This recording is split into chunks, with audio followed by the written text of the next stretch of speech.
Je suis française, d'origine palestinienne. Je n'ai pas la nationalité palestinienne, c'est une de mes revendications puisque je suis une descendante de la Nakba et je suis née dans les camps palestiniens suite à l'expulsion de ma famille en 1948. J'ai très naturellement une parole de personne concernée. C'est-à-dire que je m'inscris... Attendez, j'en ai vraiment pour une minute. Je m'inscris dans un idéal, des projections pour la population palestinienne dans laquelle je m'inscris et la population israélienne qui est celle d'un État binational. Et c'est ce que je leur souhaite du fond de mon cœur. Donc j'ai une question. Donc si vous me permettez de poser une question. Non, je termine juste. Là, je suis engagée politiquement. Oui. La parole politique doit s'inscrire dans un cadre qui est celui du droit international. Sur le plan diplomatique et politique, tous les efforts qui ont été faits au sein de l'Union européenne portent sur la question des deux États, c'est-à-dire un État palestinien aux côtés d'un État israélien. Donc si vous voulez, les deux États, c'est une étape en termes d'égalité de droits, c'est-à-dire que l'objectif, c'est que les Palestiniens aient les mêmes droits que les Israéliens. Où est Israël dans cet État binational laïque? Benjamin Duhamel, où est la Palestine depuis 1948?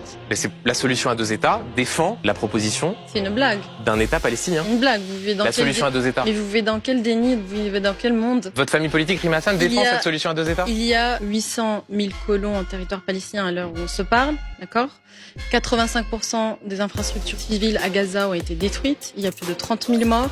La question des réfugiés palestiniens n'est toujours pas traitée alors que c'est 800 000 Palestiniens en 1948 qui ont été chassés. Et aujourd'hui, ce qui comprend tous leurs descendants, mais quand dont moi... on vous entend dire de la rivière à la mer, comprenez que certains nous regardent et se disent, dans cette perspective-là, il n'y a pas d'État juif, d'État d'Israël. Ben, si vous voulez, la question d'un État binational, elle est évoquée par des intellectuels israéliens et palestiniens depuis 30 ans.